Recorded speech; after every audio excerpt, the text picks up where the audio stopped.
Bonjour à tous, rendez-vous ce samedi sur l'hippodrome de Saint-Cloud pour une nouvelle émission de Quintet Flash. On va se retrouver au départ du prix du Languedoc. C'est un handicap qui est réservé aux chevaux âgés des 4 ans et plus et on va évoluer sur la distance de 2000 mètres. Évidemment à Saint-Cloud on va évoluer sur la piste en gazon qui s'annonce certainement souple, peut-être voire un petit peu plus souple avec des pluies qui sont attendues. Donc ça risque d'avantager évidemment les chevaux qui apprécient ce genre de terrain. Maintenant sur cette distance et sur ce tracé de Saint-Cloud, il faut quand même garder des ressources dans la phase finale car la ligne droite est quand même assez longue sur cet hippodrome, mais on va voir tout ça avec mon analyse.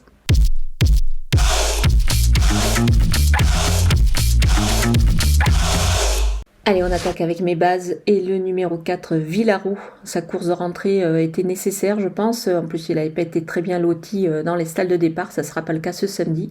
Il sera beaucoup mieux ici. Moi, je pense qu'il devrait pouvoir se racheter totalement. C'est un cheval qui a beaucoup d'expérience dans cette catégorie. Donc voilà, on va le surveiller vraiment de très près ici. Mais je pense qu'il peut même viser la victoire. Le numéro 7, Redouane.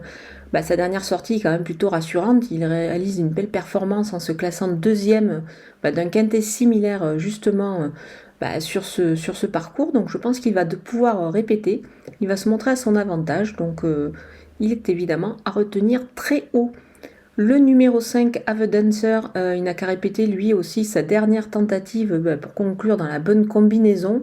Il est vraiment extra. Alors lui, il lui faudrait quand même un petit peu de pluie, donc je pense qu'il va falloir regarder un petit peu le ciel avec lui pour voir s'il peut améliorer encore un peu plus son classement, mais c'est évidemment une belle base ici. Les opposants avec le numéro 1, I Got The Look, qui a été castré au cours de l'été dernier, il a effectué une rentrée gagnante. On peut dire que le cheval aborde cet engagement plutôt en grande forme.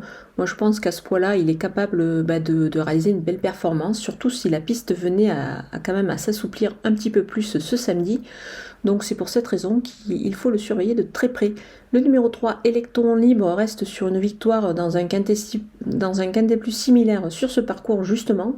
Il a été pénalisé de 3 kg, du coup sa marge est un petit peu plus réduite, mais je pense qu'ici on ne peut pas s'en passer, il devrait pouvoir confirmer.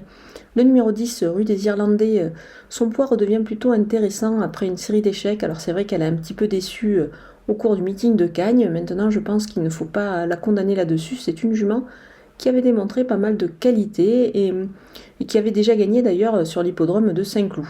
Le numéro 2, Rio Corvo, il débute à ce niveau, c'est un petit peu l'inconnu de la course, mais attention, je m'en méfie. Il va falloir voir s'il peut évidemment rivaliser dans cette catégorie-là, ça va être un petit peu un test, mais je fais confiance à Carlos Alafón Barias pour l'aligner ici avec des ambitions. Mon coup de poker, c'est le numéro 6, Simon King. Il découvre les handicaps ce samedi, mais je pense qu'il découvre justement cette catégorie avec un poids qui est plutôt correct. Il retrouve d'ailleurs également Got The Look avec un avantage au poids, donc on peut dire que c'est pas mal, c'est une ligne qui est plutôt intéressante. Je pense qu'il est capable de se révéler dans cette catégorie. On poursuit avec les outsiders et le numéro 12, Valcross. C'est un sujet qui est quand même assez régulier dans l'ensemble et il est en forme. Je pense qu'il peut accrocher une place ici, il a fallu faire des choix. Alors évidemment, je l'ai mis un petit peu plus bas, mais moi je vous conseille quand même de le surveiller de très près si vous faites des combinaisons élargies. Le numéro 11, Kiazapapa, il a été pénalisé au poids suite à son récent succès dans une deuxième épreuve. Alors là, évidemment, il monte de catégorie, ça s'annonce un petit peu plus compliqué, mais bon, le lot c'est quand même assez creusé. Donc c'est pour cette raison qu'on ne va pas du tout l'écarter. Le numéro 14, Bene Bene, il court approché, jugé sur sa dernière tentative. Maintenant, ça n'inquiète pas du tout son entraîneur. On peut quand même le surveiller quand même dans cette catégorie-là, parce que c'est un cheval qui a réalisé quand même une performance intéressante le dernier coup, donc le lot étant effectivement un petit peu creux, donc attention à lui. Le numéro 8, Salduro, il rentre dans une catégorie qu'il va découvrir sous une valeur peut-être un petit peu élevée. C'est pour cette raison qu'on va plutôt le voir en fin de combinaison. On termine avec les délaissés et le numéro 13, Daron. C'est une première à ce niveau-là. Il rentre, on peut dire que ça fait pas mal d'inconnus avant le coup. C'est pour cette raison qu'on va attendre.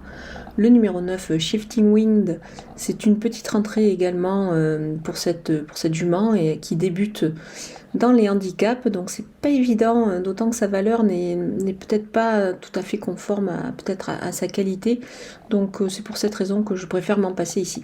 Voilà, on a passé en revue tous les partants, les 14 partants de ce Quintet Plus de Saint-Cloud. Je vous laisse avec ma sélection et mes conseils de jeu.